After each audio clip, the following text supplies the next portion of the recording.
ትናንት በሰራውት በጽናት ድራማ ላይ ወይኔ እኛ ሳንሰማ ወይንም አባቱ ሳይሰማ እንዴት ምሩ መውለዷን አንቺ ብቻ ሰማሽ ውይ እያላችሁ የነበረ እና ምን አለበት ውይ እንኳን ደስ አላት ምናምን እንኳን በሰላም ተገላገለች ብትሉ ምን አለበት እናንተ ማለት ነው። ውይ እናንተ እኮ እንዴ ትገርማላችሁ ማለት ነው። ምን አለበት ብትወልድ። አሁን እኔ ምኞቴን ነው የገለጽኩት። አሁን በቃ ምኞት ነው እና ተመኙ እና ለማንኛውም እንግዲህ ሽማግሌዎችም ተዘጋጅተዋል። ሁሉ ነገር እንደተስተካከለ የምታውቁት ነገር ነው። ግን ደግሞ እኔ ግራ የገባኝ ነገር መቼ ነው እነዚህ ሽማግሌዎች ሄደው ጽናትን ይዘዋት የሚመጡት? በቃ ይሄ እኮ ሽማግሌ ልልክ ነው እያለ 2 ቀን 3 ቀን ገጠር ተቀመጠ፣ አሁንም እያለ ከተማ ውስጥ ተቀመጠ። እንዴ እነዚህ ሽማግሌዎች መቼ ነው የሚሄዱት? ቤተሰቦች እኔ ሽማግሌዎቹ ሄደው ጽናት መታ ቤት ውስጥ የበፊት የራሷ ቤት ውስጥ ገብታ የምትኖርበት ቀን ይናፈቀኝ። እስዊትም ደግሞ እዚህ ጋር ኪራ ጋር አልተገናኘም እስካሁን ድረስ። እስዊትና ኪራ የሚገናኙበትን ፓርት ነው እየጠበቅኩ ያለሁት። ለምን ማነክ ምንድነህ የሚባባሉበትን ፓርት ማለት ነው። ሰላም ውድ የተከበራችሁ የቻናሌ ተከታታዮች እንዴት ናችሁ? ከኔ ጋር ሁሉ ሰላም ነው። ሰላማችሁ ይብዛልኝ ባላችሁበት ውድ ቤተሰቦቼ። ለቻናሌ አዲስ ከሆናችሁ ሰብስክራይብ አድርጋችሁ ቤተሰብ ሁኑ። ነባሮች እንኳን በሰላም መጣችሁ ብያለሁ ውዶቼ። ተወዳጁን የጽናትን ድራማ ይዤላችሁ መጥቻለሁ ማለት ነው። እና ውዶቼ ለብዙዎቻችን አወዛጋቢ እናንተን የሆነብን ነገር እስዊትና ኪራ ሲገናኙ ምን አይነት ፌድባክ ይኖራል ወይንም ደግሞ ምን አይነት ንግግር ይኖራቸዋል፣ ምን አይነት ተመላልሶት ይኖራቸዋል። ተመላልሶ ስላችሁ እንግዲህ መመላለስ በእግር ሳይሆን በምላስ እና ይሄ በቃ ማነክ ምንድነክ ኪራ ነህ እንዴ? አዎ ኪራ ነኝ እኔ ወንድም ነኝ ነው የሚለው ወይንስ ደግሞ አሁንም የቲና ወንድም ነኝ የቲና ቤተሰብ ነኝ ብሎ ነው የጨበርዬ ቤተሰብ ነኝ ብሎ ነው የሚቀመጠው? ምክንያቱም የጨበርዬ ቤተሰብ እንዳልሆነ ጨበርዬም ታውቃለች፣ ኪራም ደግሞ ቤተሰብ እንዳላት ነው የሚያውቀው።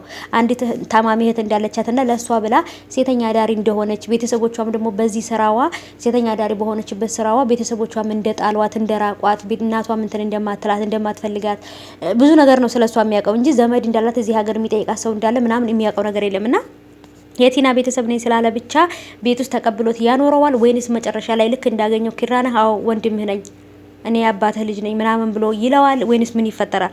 የኪራ አባት ግን ይመቻቸው ማለት ነው። በምዕራብም በምስራቅም በምንም በቃ ጠብ አድርጎታል በየሄዱት። እንዴ የኪራ አባት ግን በነገራችን ላይ የከባድ መኪና አሽከርካሪ ነበሩ እንዴ? የከባድ መኪና አሽከርካሪ እኮ ፖሊስ እንትኖች እኮ ይሄ ሹፌሮች እኮ በቃ በየቦታው ናቸው እኮ በቃ ምዕራብ ሲሄዱ ምስራቅ ሲሄዱ ደቡብ ሲሄዱ በየቦታው አንዳንድ ልጅ የመውለድ ሱስ አለባቸው ምናምንና እና ስለዚህ ማለት ነው እና እውነት ሹፌር ባል አይስጣችሁ ማለት ነው። ሹፌር ባል በተለይ ሹፌር ይሄ እዚሁ ከተማ ለከተማ የሚዞር ሳይሆን ይሄ የከባድ መኪና አሽከርካሪ ሱዳን እንትና እያለ ሶማሌ እያለ እንትና እያለ ሳምንት እያደረ የሚመጣ ባል እንዳይሰጣችሁ። ለምን በየሄደበት ሁሉ ሚስት አለው።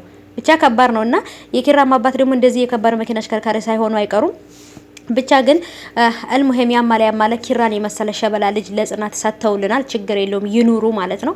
እና ውዶቼ በጣም ግራ የገባኝ ነገር ምንድነው አሁን ላይ ቦርጮ ወይንም ደግሞ ናቲ ጨበርዬን አፍቅሯታል ወዷታል ወይንስ ምንድነው?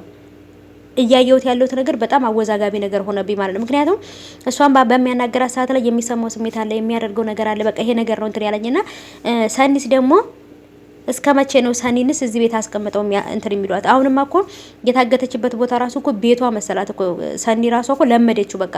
እና እንግዲህ ልታመልጥ አስባ ነበረ። በዛ ምክንያት እስዊት እንግዲህ ስለደረሰባቸው ማምለጥ አልቻለችም። እሱም በእርግጥ ያንኛው ልጅ ሊያስመልጣት ሳይሆን ሻወር መውሰድ ይፈልጋሉ ምናምን በቃ የሆነ ነገር ልብስ መቀየር ይፈልጋሉ ስላለችው ነበረ። ሸውዳው ልታመልጥ ነበረ። እስዊት ደርሷል። እስዊት ደግሞ በነገራችን ላይ ሰኒ ካመለጠች እስዊት በቃ የሚገባበት ጉድጓድ ነው መፈለግ ያለበት። እና አሁንም ደግሞ የበዛብህን ሚስት እንግዲህ የሷን የብርቄን ፌስታል ይዞ እሩጧል።